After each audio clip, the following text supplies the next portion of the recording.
Setelah proses berapa jam, ternyata bleedingnya tidak berhenti. Akhirnya papa saya ngebut. Saya ingat banget pakai mobil kecil dari Cianjur ke Bogor, kalau saya cuma 40 menit gitu ya. Oh itu benar karena mau cari PMI. Sayangnya waktu balik mama udah nggak ada. Kita sebagai laki-laki gitu ya, kerja keras buat siapa? Pasti buat keluarga. Iya. Saya juga pasti jawabnya begitu. Iya dong. Tapi kalau jujur tanya ke anak dan istri, mereka nggak merasakan. Bahkan saya pernah berkali-kali kempes ban pun saya nggak bisa bayar. Saya tiba-tiba rumah ada balkon, saya mau keluar balkon, saya merasa kok nggak ada udara ya. Di UGD itu saya merasakan saya ada di lembah bayang-bayang maut. Ya saya merasakan bahwa kayaknya saya udah nggak lama nih.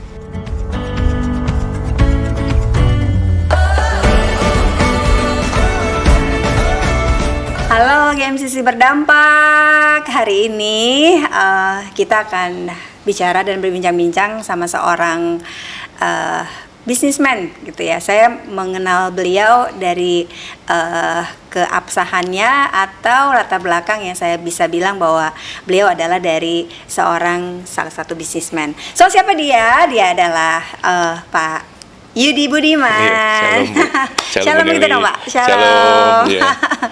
Oke, thank you ya Pak. Thank you. Mau berdampak di podcast kami hari ini dan saya percaya pasti ini tuntunan Tuhan. Amin. Amin Bu Nelly. Thank you dulu ya. Thank you buat waktunya juga, kesempatan. Oke, Pak. Sebelum kita ke puncaknya dan pembicaraan seperti saya sudah tahu spill-spillnya nanti ya, jadi kita akan dengerin dari Pak Yudi sendiri gitu ya. Mungkin Pak Yudi boleh cerita gitu ya, kita mau dengar dari awal bagaimana sih Pak Yudi akhirnya bisa ketemu Tuhan atau cinta Tuhan. Kami ini saya berangkat lahir dari keluarga, kami tidak tahu namanya Tuhan Yesus gitu ya. Nah dari kecil kebetulan saya kembar, Bu Nelly. Oh. Saya sendiri kembar. Oke. Terus kami punya adik satu, cewek. Nah, Tuhan tapi tetap ada prosesnya. Prosesnya ya itu Tuhan bawa kami dari Jakarta. Terus ada waktunya sampai orang tua bawa kami ke Puncak, tinggal di Puncak Cipanas. Tinggal di sana? Iya. Oh ya? Stay. Ya. Oke. Aslinya mana? Aslinya Jakarta. Oke. Asli kami Jakarta. Nah dari Puncak itu babak baru tuh Bu Nelly. Nah jadi waktu itu tadi kan kami bertiga ya, jadi kami kembar, ada cewek satu. Ternyata mama saya punya adik lagi. Hamil lagi ya. Dapat bonus nih ya. Dapat bonus. Nah ternyata usia 4 bulan, kalau saya juga kurang paham, tapi 4 bulan yang saya dengar itu janinnya meninggal. Meninggal di Puncak. Nah singkat cerita, saya juga kan tidak dilibatkan karena waktu itu masih SD kan. Nah, mama saya dan papa saya menetapkan untuk di Kuret ya, kalau nggak salah Kuret. Nah, di satu klinik kecil di daerah Cianjur. Oke. Nah, itu satu momentum di mana setelah proses berapa jam, ternyata bleedingnya tidak berhenti. Akhirnya papa saya ngebut. Saya ingat banget pakai mobil kecil dari dari Cianjur ke Bogor, kalau saya cuma 40 menit gitu ya. Waduh. Oh itu benar karena mau cari PMI. Oke. Darah. Sayangnya waktu balik mama udah nggak ada. Oh. Jadi itu momentum yang menurut kami sangat perih ya. Mama saya usianya masih 36 dan di situ mulai Tuhan berproses di keluarga kami. Gitu. Mau dengar ceritanya. Gimana kelanjutannya? Gitu ya? Iya dong. Nah, setelah mama saya meninggal, papa pasti kan goyang ya. Karena gini, mama saya itu lebih dominan. Artinya orangnya brave, terus ya lebih marketing lah. Sedangkan papa saya orangnya lebih introvert. Nah, ketika mama nggak ada, tapi beda 1 minggu, karena dulu kan kami tadi, saya bilang kami di Cipanas ya. Papa usahanya ikan, jadi ikan mas. Nah, ternak, karena untuk masuk ke restoran di daerah sana. Setelah 1 minggu, Tuhan hajar lagi dengan 2 ton Bu. Semua ikan itu pagi-pagi buta jam 5 pagi, semua perutnya putih. Bu Nelly tahu ya, kalau ikan hidup kan pasti warnanya hitam. Jadi dari atas juga kita tahu, tapi begitu dia semuanya mati. Wow. Jadi 1 minggu setelah nggak mama saya meninggal. Nggak tahu apa-apa dan nggak tahu kenapa. Ada asumsi diracunin, tapi ada asumsi juga karena kami itu kan kalau di Puncak itu kita pakai udaranya itu dari air kali yang dibelokin Bu. Jadi pernapasan buat ikan. Okay. Jadi mungkin papa saya menurut kami dia capek, jadi sampah-sampahnya terhambat sehingga udaranya, jadi intinya begitu deh. Oksigennya hilang lah ya. Bagi kami sangat trauma. Karena langsung hancur dong itu ya bisnisnya. Langsung habis, iya langsung habis. Oke, so apa yang terjadi saat itu? Saat itu papa saya juga trauma. Tempat tinggal yang dulu kami ada punya tanah 1 hektar lah kurang lebih, dijual, terus kami pindah ke tempat rumah yang lebih kecil, tapi daerah Cipanas juga. Oke. Gitu. Saya tetap sekolah melanjutkan, tapi dari om saya yaitu adik papa melihat kayaknya saya ya Yudi, Teddy dan Ellen kita tarik lagi ke Jakarta dan kami dijemput. Papa sendiri? Papa sendiri. Oke. Papa sendiri. Ya karena memang terus terang kan sejak nggak ada mama kan kami juga kurang ada yang rawat gitu ya, makan segala macam. Nah kami pindah, nah itu juga babak baru di mana saya juga akhirnya bersekolah, semua kehidupan dikembali ke Jakarta. Jadi anak om dan tante? Sama, kebetulan dibawanya ke rumah Popo. Oh. Iya, ke rumah nenek lah, nenek. Oke. Gitu Bu Nelly. Lalu dari situ ya kami tetap sekolah seperti biasa. Nah singkatnya saya mau masuk kuliah, saya kenal dengan dulu teman SMP, ketemu lagi, udah gede nih, gitu ya. Nah itu pacar pertama dan terakhir saya. Buh. Iya. Keren, Bu, denger ya, Bu. Gitu. Oke. So terus di Jakarta, terus siapa yang bimbing Bapak akhirnya bisa berjumpa dengan Yesus? Oh, yang bimbing atau yang kenalin secara tidak sengaja sebenarnya ini pacar saya nih. Oh, oke. Iya, jadi kan tadi yang saya bilang sebelumnya saya karena gini, waktu papa married lagi kan hubungan kami juga tidak dekat ya dengan stepmother kan. Oke. Cuman saya tahu bahwa dia Katolik, sesimpel itu. Nah, tapi dengan pacar saya ini cukup unik Bu. Jadi kalau yang lain kami kalau pacaran gitu malam minggu diajak ke bioskop, kalau cewek saya ini nggak maunya ke gereja. Malam minggunya? Holy banget ya. Gitu ya. Nah, jadi setiap Sabtu saya nggak mau kalah. Masa cowok ikut cewek gitu ya? Lu dong ikut gua gitu ya kasarnya. Tapi dia tetap nggak mau. Maunya tetap di gereja. Kamu nggak turunin di gereja, saya berangkat sendiri. Nah, sekali, 2 kali, 3 kali, saya jadi drop dia, terus saya jalan. Saking ini Ibu kekeh gitu ya, orang Sunda bilang mah kekeh gitu. Nah, singkat pada satu pacarannya jadi Grab doang itu mah. Iya, nge-Grab doang. Grab nganterin ke gereja ya. Betul. Nah, satu ketika saya anterin, tiba-tiba hujan turun deras. Hujan turun deras Bu. Saya nggak bisa kemana-mana, tapi saya mau masuk gengsi dong. Gereja apa nih gitu ya. Nah, gereja kecil lah di daerah Ciputat. Nah, singkat cerita, waktu itu ada satu pelayan, Asher lah, saya baru tahu Asher. Ayo, Ko Yudi masuk katanya. Ya udahlah masuk ya, saya masuk. Apaan nih? Tepok tangan kan? Kan di kan nggak ada gitu ya. Nah singkat ceritanya, saya datang pertama, udah gitu dia setel film Antichrist gitu. Kok rasanya seru ya gitu ya. Nah minggu depannya dia nggak usah ajak saya ikut lagi. Mau ikut sendiri ya? Ikut sendiri, kesadaran. Nah, tapi ada hal yang sangat lucu menurut saya.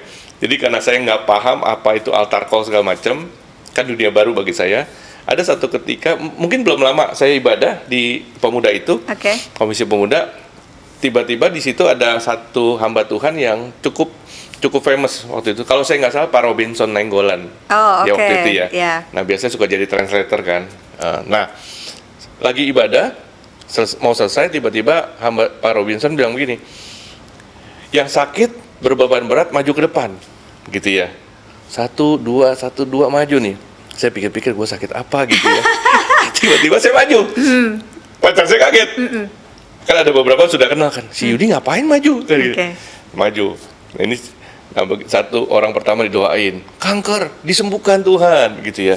Terus yang kedua, tumor disembuhkan Tuhan. Ketiga. Nah, dia sampai ke saya nih. Sakit apa, Dek? Pilek, Pak. Saya bilang gitu. Loh, saya benar-benar nggak tahu, Bu. Dan saya menganggap itu asal ngomong. Saya begitu polosnya sehingga apa yang sakit apa ya gitu ya. Nah, cuman pengen didoain sebenarnya. Bener. Dan saat itu Pak Robinson, ya saya nggak tahu mukanya kesal apa gimana, ya paling pilek sembuh gitu ya. Langsung lewat. Setelah itulah kejadian baru rame. Yang lain kan pada ketawain saya kan.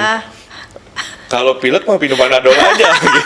Loh, iman saya lebih besar, nggak usah Panadol kan, dan benar-benar Tuhan sembuhin gitu. Ya ini peristiwa yang menurut saya ya lucu lah sama Tuhan. Tapi gitu. anugerah. Iya. Oke. Terus baru tahu itu namanya altar call gitu. Gitu. Jadi dari situ mulai mencari Tuhan dan bertumbuh. Bertumbuh. First love-nya sama Tuhan gitu ya. Bahkan kami juga sempat sangat aktif di Komisi Pemuda gitu ya.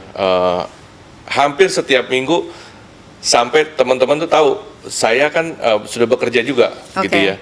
Di waktu itu saya lupa. Sebelumnya di Jam Tangan, terus pindah ke Wafin. Setiap minggu saya bisa menceritakan kasih Tuhan. Setiap minggu. Iya, jadi pasti mereka tahu. Udah si Yudi dulu yang maju gitu. Pasti ada kesaksian yang bagus gitu ya. Pasti ada kesaksian yang baru, Bu. Weekly. Gitu, kurang lebih begitu sama Tuhan. Gitu. So kita mau tahu akhirnya berarti menikah dan berkeluarga gitu ya. Artinya ada sebuah pekerjaan yang dituntut di mana dalam kehidupan harus menghasilkan karena anak-anak dan keluarga pasti membutuhkan kehidupan yang mumpuni lah ya, istilahnya pasti dari sisi bisnis apa waktu itu yang terus dijalani? Mungkin waktu itu kan saya masih profesional, Bu ya, artinya kerja ya. Kerja sama orang ya? Kerja sama orang, kan memang saya bidangnya sales, ya kan Ibu tahu saya bawel begini kan, kurang lebih ya. Jadi dengeran ya, sales. Jadi saya berawal dari tadi ya, pertama Jam Tangan, terus pindah ke Wafin, terus dapat 99 saya mendaftarkan di satu brand otomotif gitu ya. Nah, di otomotif itu saya jadi sales dan cinta mula-mula saya masih saya bawa, Bu. Ya, jadi saya begitu cinta Tuhan sampai hari Minggu itu bagi saya hari Sabat. Dan ekstrim banget waktu itu ya. Sampai saya kalau di event-event, kalau Ibu Nelly tahu pameran-pameran besar yang nasional, saya tolak. Saya tolak karena saya pikir ini hari Sabat saya harus berhenti. Tapi ajaibnya nih, Bu, hari Minggu saya rest gitu ya, tapi Senin sampai Sabtu Tuhan gantikan berlipat-lipat orderan saya. Jadi pimpinan saya atau atasan saya nggak bisa berbuat banyak.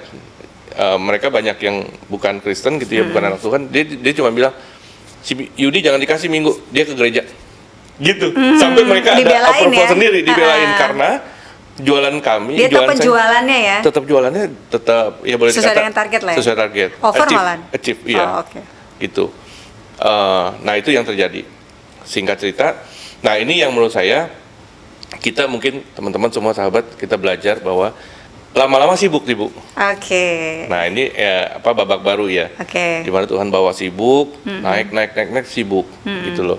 Nah di tengah sibuk itulah saya merasakan karir bagus, semuanya bagus, finansial naik terus.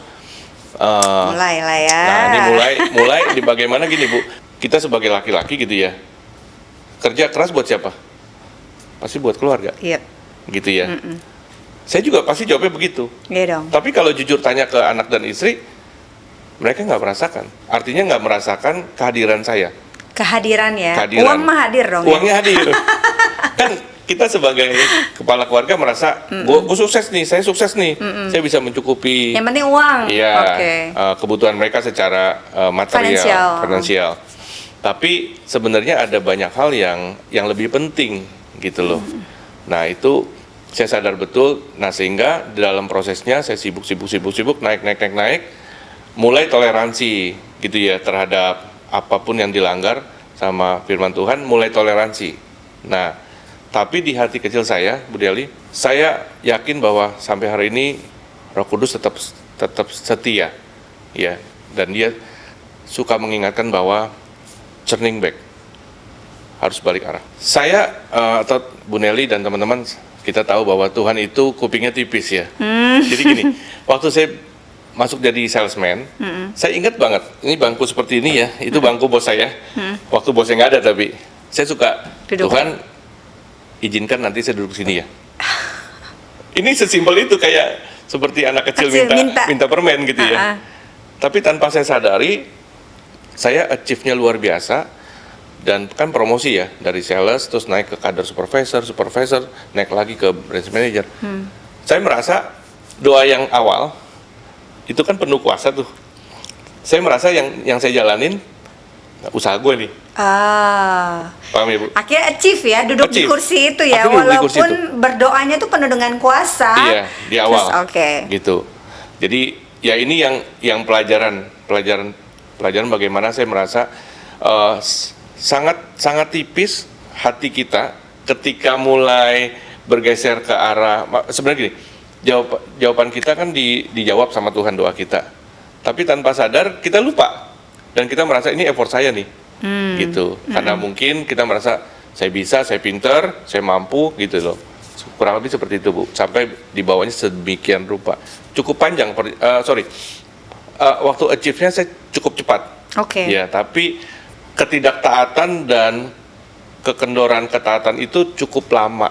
Saya mulai banyak toleransi, artinya gini. Tadi kan kalau Bu Nelly tadi yang saya cerita di awal saya saklek banget tuh. Ya. Ini saya nggak bisa karena ini adalah hari Sabat. Sesimpel itu dan itu setaat itu. Oke. Nah, lama-lama mulai saya mulai merokok gitu ya. Setelah itu mulai masuk ke masa yang tadi saya bilang toleransi, lama-lama makin dalam. Masuk dunia malam gitu ya Bu. Tapi jujur ngomong pergaulannya saya dapat, tapi sukacitanya nggak dapat. Oke. Damai sejahteranya nggak dapet. Oke. Sampai saya sebenarnya jujur ngomong ini ngapain ya gitu loh. Sometimes waktu ada di situ ini ngapain ya gitu loh. Dan yang saya masih ingat sampai hari ini ya, Bu, saya pernah mengalami waktu cinta mula-mula setiap hari jalan tanpa uang loh Bu. Tapi Bu Nelly percaya saya sukacita dan damai sejahtera. Amin. Bahkan saya pernah berkali-kali kempes ban. Bayangin Bu, kempes ban pun saya nggak bisa bayar. Saya harus menggadaikan KTP saya. Tapi saya fair. Saya nggak mengerjakan dulu, Pak, kerjain. Saya ngomong dulu, Pak, saya nggak bisa bayar. Kalau Bapak percaya saya ada KTP, besok saya tebus. Tapi damai sejahtera, sukacita Tuhan itu melimpah. Nah, kebalik, ketika finansial mulai baik, gitu ya, semuanya tercukupi. Sukses, jabatan ada, tapi dalam uang saya kosong. banyak. Oke. Saya sampai pikir, kok saya lebih sukacita waktu naik motor nggak punya duit ya? Oke. Gitu ya. Oke. Ini pakai mobil, sampai sempat ada yang tegur adik saya kalau saya nggak salah. Kamu nggak salah, lu nggak salah katanya. Dulu lu santai-santai aja, punya uang misalnya 500 perak, 1000 perak di kantong, lu bisa nyanyi-nyanyi, puji Tuhan, pakai helm, bisa nangis. Sekarang pakai mobil, AC, iya. Pelanggaran-pelanggaran itu, saya percaya Tuhan tetap ada sama saya, tapi mungkin menurut saya jadi ya dosa kan yang toleransi dosanya yang menjauhkan kita. Iya betul. Kurang lebih begitu. Jadi saya merasa, wah, ini sangat rugi gitu loh. Oke.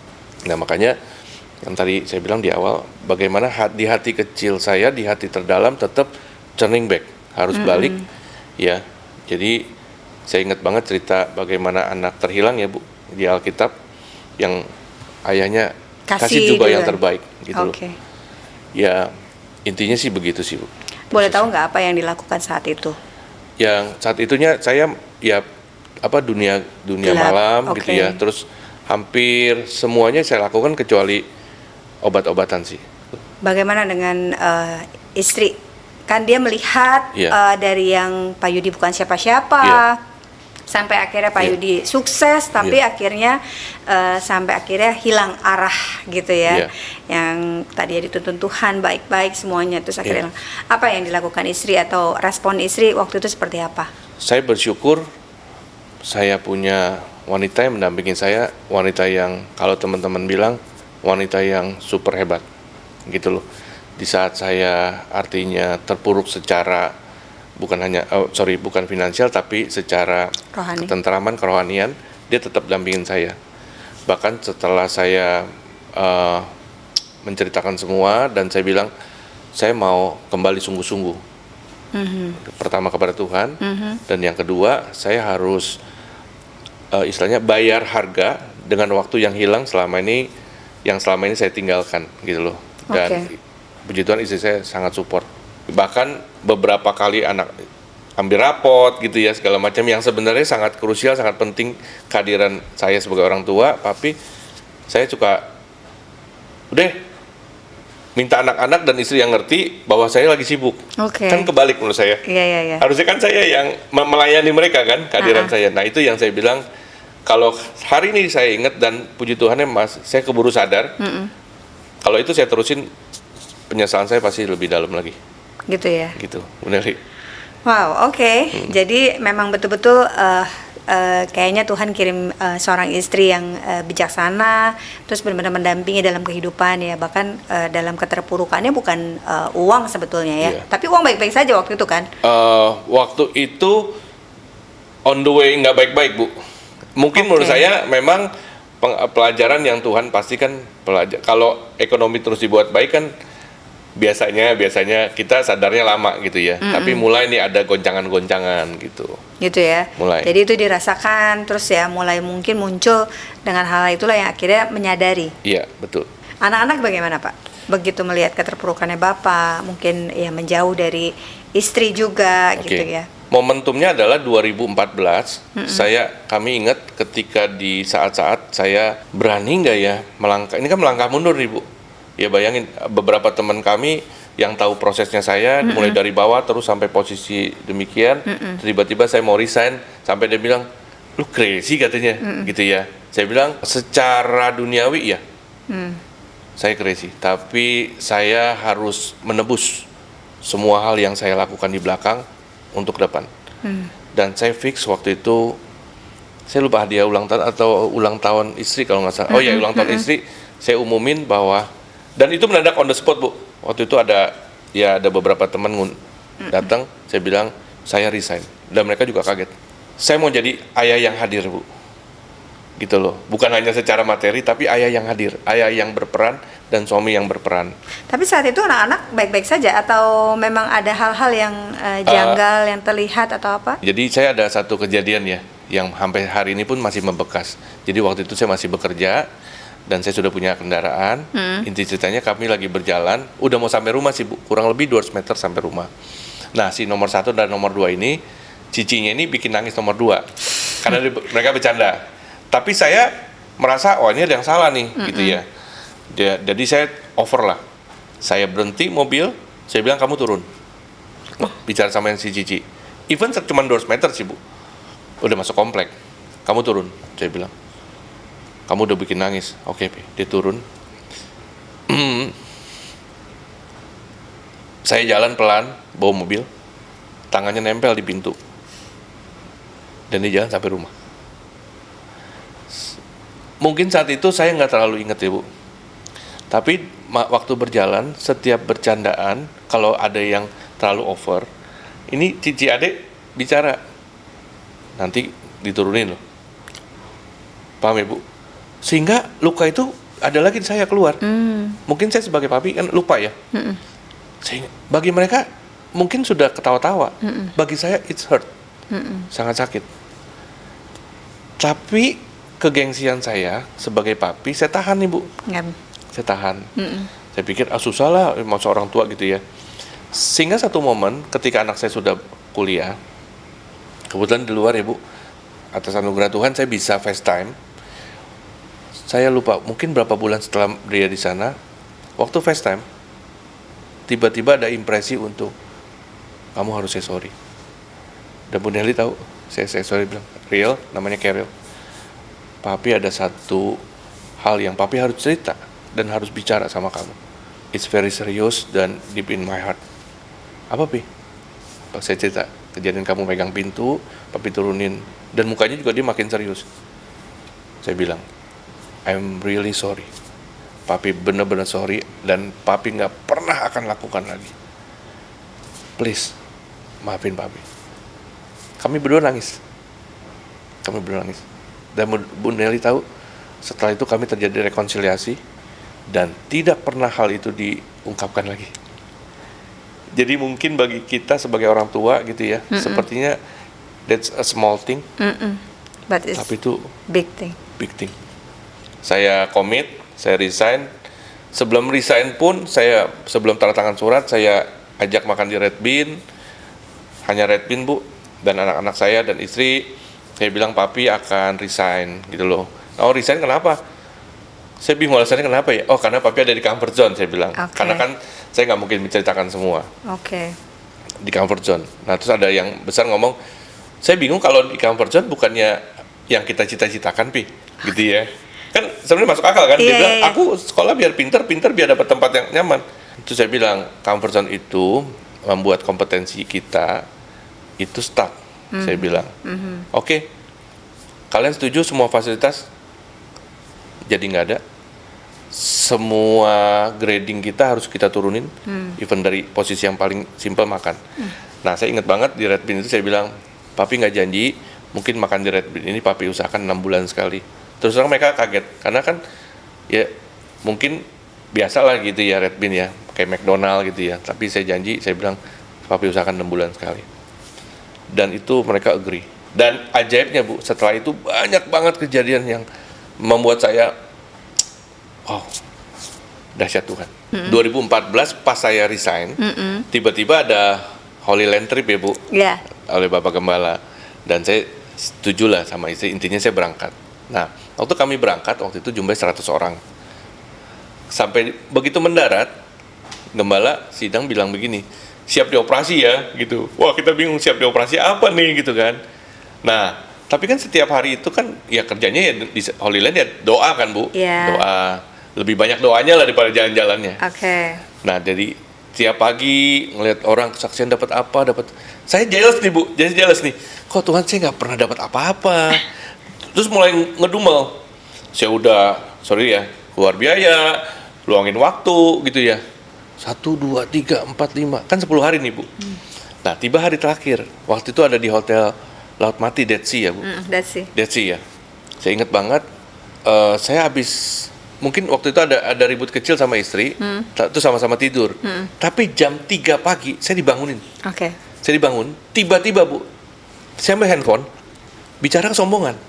Jadi saya kan bukan orang yang hafal-hafal banget Alkitab ya. Tiba-tiba bicara, saya catat aja, saya tulis dulu kesombongan atau gini. Bu Nelly percaya saya lagi nulis begitu. Tiba-tiba istri saya bangun, kamu emang sombong. Loh, saya bingung.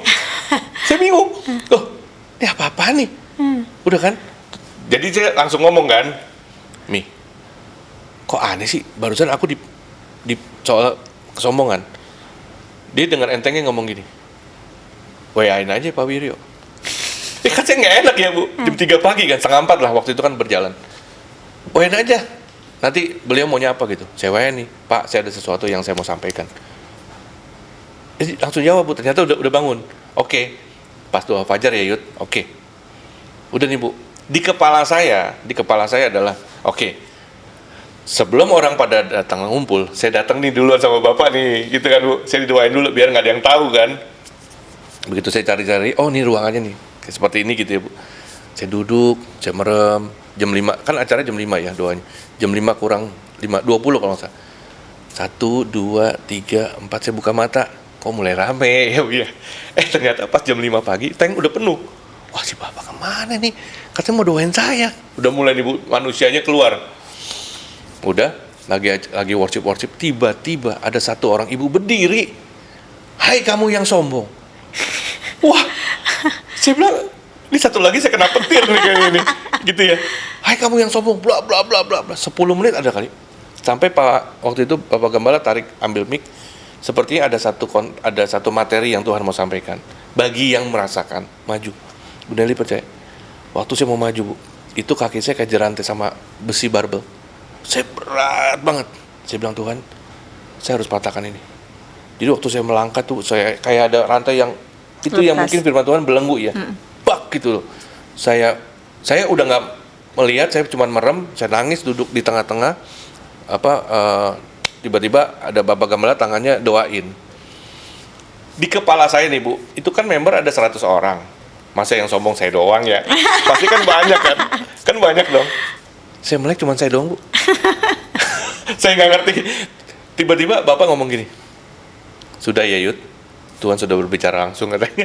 Jadi sejak itu saya tahu, oh ternyata untuk pengakuan itu pun Tuhan maunya di hadapan orang.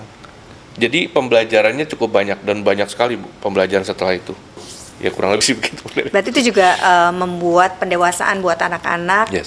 Bagaimana bahwa masa-masa itu hidup itu nggak semuanya dan nggak melulu itu nyaman. Terus dengan banyak uang dan lain sebagainya. Jadi sebenarnya itu pembelajaran buat mereka juga bahwa akan ada masa-masa sulit ya. Berarti sebenarnya mereka juga belajar ya. Yes, sangat belajar. Wow. Dan mereka agree bahwa it's okay gitu loh. Yang penting papi bisa ngobrol gitu. It's okay. Ternyata selama ini sih salah ya. Kita kasih materi-materi kita pikir enough, ternyata bagi mereka empty. Saya sering diingatkan bahwa enjoy every season. Oke. Ya, jadi kita harus setiap musim ya Tuhan lagi bawa kita di lembah kelam. Ya Tuhan, yang penting Tuhan hadir lah, gitu ya. Yang penting Tuhan jangan lepaskan di tangan saya nih. Yang penting Engkau bersama saya. Amin. Jadi saya cuma diingetin bahwa oke, saya harus struggling, saya harus survive gitu ya di tengah. Tapi selama saya lihat anak-anak, istri oke, terus kita semakin kuat gitu ya Bu. Saya pikir itu hadiah yang lebih besar sih bagi kami. Gitu ya. Gitu, iya, kalau benar. mengingat-ingat kembali gitu ya, berarti kan anak-anak udah mulai dewasa sekarang ya, Iya. terus mulai paham gitu ya. Pernah nggak diajak bicara lagi gimana masa-masa mereka yang kemarin, terus akhirnya mereka bisa survive bersama-sama nih keluarga papa mama dan akhirnya mereka ngelihat prosesnya seperti apa? Oke, kejadian yang anak saya dari saya resign, terus kita berjibaku untuk struggling. Ada hal-hal yang misalkan gini Bu. Karena dulu saya salesman yang diajar selalu achieve, tapi tanpa sadar itu saya jalanin di bisnis saya. Sehingga gini, berapapun yang Tuhan kasih, berapapun jualan saya merasa kurang. Karena dulu saya ingat banget ilustrasi dari pimpinan saya, kalau kamu ketemu sales pertama, jualan berapa? Sales pertama jawabnya, saya sudah 3 Pak. Terus sales yang kedua, saya baru 3 Pak. Mana yang bagus? Yang bilang saya baru 3 Pak. Karena dia merasa kurang. Jadi itu kan secara iya itu ya apa yang ngomongnya alam bawah sadar kami ya. diingatkan terus untuk terus berpacu kan. Okay. Nah, tanpa sadar kurang. Iya, jadi mau jualan berapapun di bisnis yang saya baru jalanin itu saya merasa kurang. Padahal teman-teman bilang, dahsyat lo baru buka gitu ya Bu. Saya bilang enggak, saya merasa kurang. Jadi yang saya selalu lihat lobangnya Bu, bukan donatnya. Paham ya Bu ya? Saya ngeliat berkatnya. Harus bisa ngisiin terus ya. Iya, yang saya lihat selalu kurang nih Tuhan gitu ya. Nah, waktu itu berjalan Bu. Oke. Tapi yang kami sadar adalah ya nanti kan saya ada cerita di bagaimana momentum COVID itu ya. Iya. Nah, itu yang anak saya sampai bilang begini, Papi sukacita banget lagi jualan banyak ya. Oh, ternyata dari 2014 sampai 2020 Bu, muka saya terlihat ringan kalau jualannya banyak. Ini kan bahaya ya. Ternyata tapi itu 2020-an ya, setelah COVID ya. Yeah. Nanti saya cerita ada momentumnya. Nah, anak saya bilang bahwa hari ini, sekarang ini kami nggak bisa lihat Papi lagi jualan banyak atau tidak.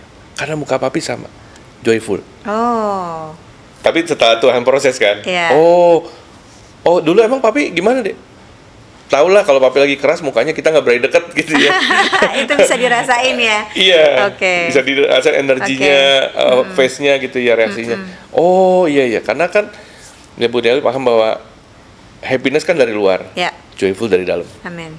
Kurang lebih begitu. Oke. Iya. So gimana ceritain tentang COVID nih, ada kejadian yang kayaknya butuh diceritakan sehingga bisa menjadi berkat. Iya, thank you.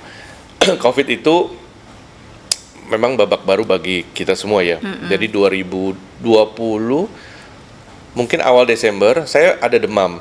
Ya, demam seperti biasa sama istri, masih satu kamar, sama anak yang kecil juga satu kamar. Terus kita biasa bercanda. Tiba-tiba di tanggal 10 Desember pagi itu saya bilang sama istri, saya harus cek deh. Gitu, saya kayaknya ada yang nggak beres nih. Setelah dicek ternyata memang saya positif.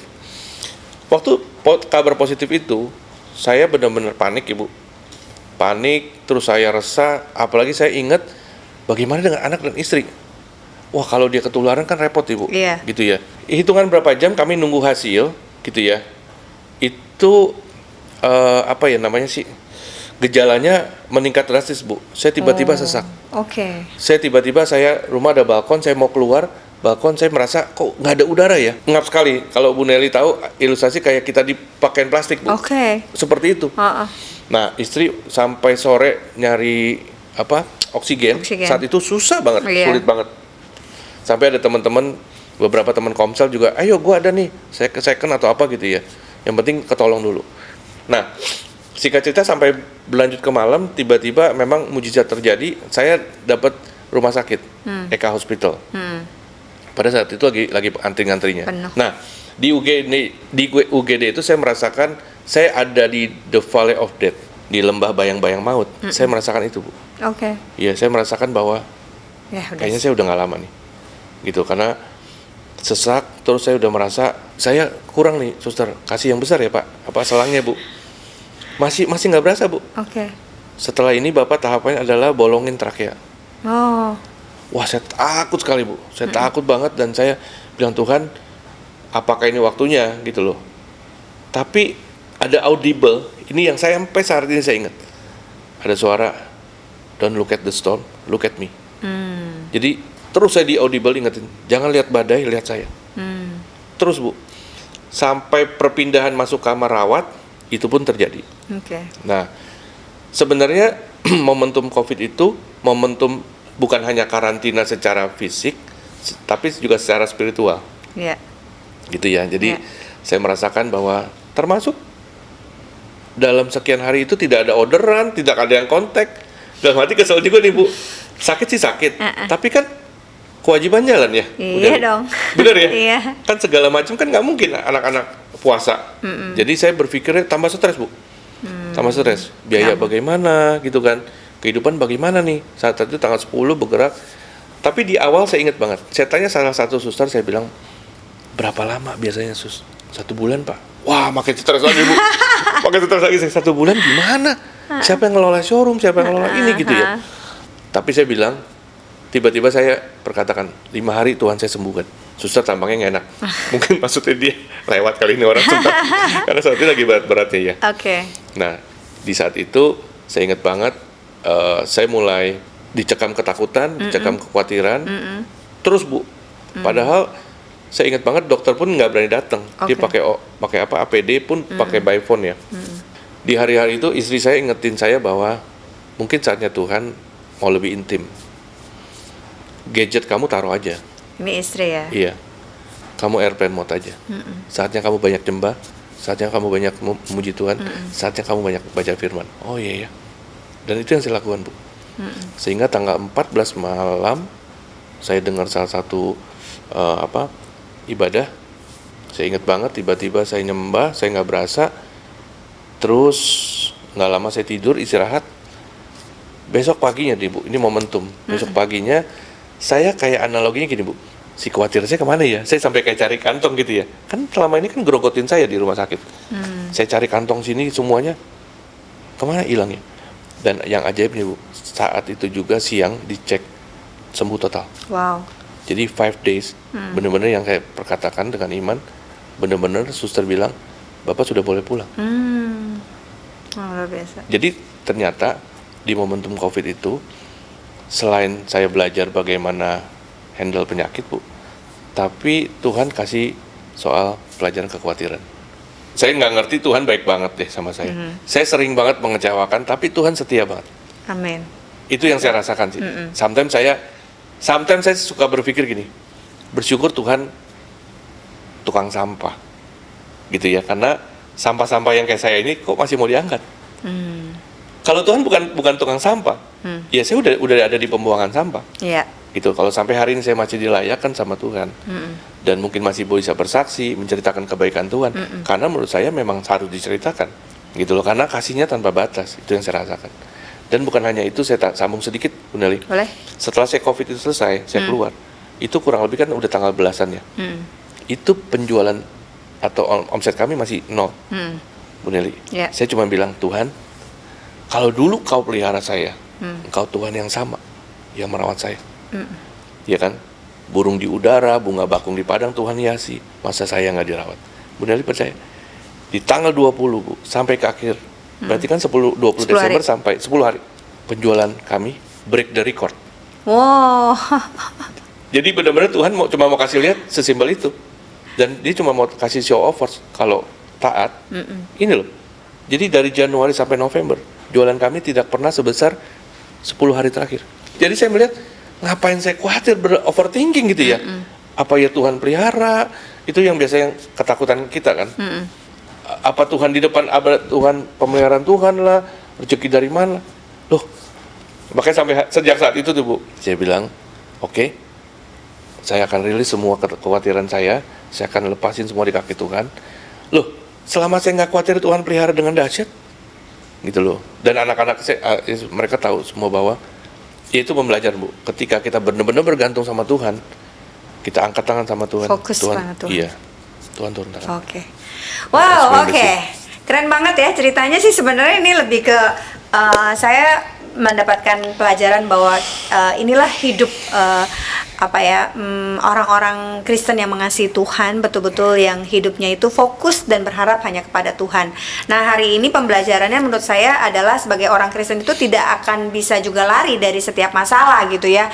Karena ada aja masalah karena kita masih hidup di dalam dunia. Tapi bagaimana kita menjalankan kehidupan kita sehari-hari sebagai orang Kristen yang punya iman percaya kepada Kristus, dan kita tetap fokus hidup hanya melihat Tuhan dan tidak melihat apa yang menjadi daya tarik dunia ini. Betul ya Pak ya? Iya, betul. Nah, oke, untuk terakhir Pak, setelah proses semuanya ini kira-kira apa yang bisa Bapak simpulkan? Lalu mungkin saya rasa Bapak butuh memberikan pesan-pesan buat bukan hanya para pria sih menurut saya, bukan hanya para suami atau para ayah gitu, tapi mungkin buat kita semua ya Pak.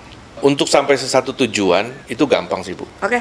Tapi yang Tuhan mau berproses adalah journey-nya, perjalanannya.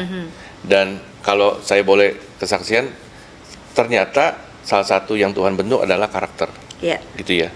Sebenarnya dari itu masih banyak lagi bicara pengampunan, gitu ya. Bagaimana saya tiba-tiba di join terus, ya Tuhan ajar lah. Ya ditipu? Tuhan ajar artinya ditipu lah, ditipu. Okay. Tapi Bu Nelly, saya ingat banget Tuhan bilang, ampuni, forgive and forget. Wow. Forgive-nya kadang gampang Bu, forget-nya yang nempel. Sampai saya waktu itu nggak bisa tidur. Tapi saya ingat banget, waktu kita coba taat, walaupun rasanya kayak disayat ya Bu, perih ya. Tuhan ampuni, berkati keturunannya, jadikan berkat, rubah dia. Jangan jadi manusia, karena kebetulan anak Tuhan juga. Gitu ya, saya percaya. Bu Nelly percaya, sebulan yang lalu, saya dapat hadiah lagi dari Tuhan, bagaimana saya dapat dealership salah satu brand besar untuk kaca film dan PPF. Dan kalau saya ngeliat ke belakang, saya cuma lihat satu, kuncinya adalah, oh iya ternyata sesimpel itu ya. Kenapa kita harus pegangin beban gitu ya? Tuhan bilang lepasin, ini hadiah ada yang lebih baik. Jadi karakter gitu ya Bu, salah satu karakter, bicara hati. Kalau hati kita siap dan Tuhan beritahu wadahnya, kirbatnya adalah sudah benar, dan Tuhan terus ganti yang baru gitu ya. Saya rasa berkat Tuhan itu sangat mudah. Tadi yang Bu Nelly bilang bukan bicara material, tapi yang lain ya, kedekatan intim sama keluarga gitu ya, quality time, segala macam yang itu adalah berkat ya. Berkat, sangat berkat Bu. Gitu loh. Dan bagi kami sekarang sadar bahwa material atau finansial itu nomor kesekian. Kita harus terus hidup setiap hari berkenan dan memuliakan Tuhan. Amin. Gitu. Terima kasih Pak Yudi buat hari ini, dan kita sangat diberkati pastinya, dan yuk kita tetap semangat hidup terus mengandalkan Tuhan, karena kita adalah orang-orang yang memang dipercaya sama Tuhan oleh anugerahnya. Kita mendapatkan pengampunan dan kita mendapatkan perkenanan, dan setiap apapun yang kita punya ini semuanya untuk memuliakan Tuhan. Terima kasih buat hari ini Pak Yudi udah ada di podcastnya GMCC dan mau berdampak buat kita semua yang menonton hari ini. Tuhan Yesus memberkati semuanya. Sampai jumpa di podcast selanjutnya. Dadah.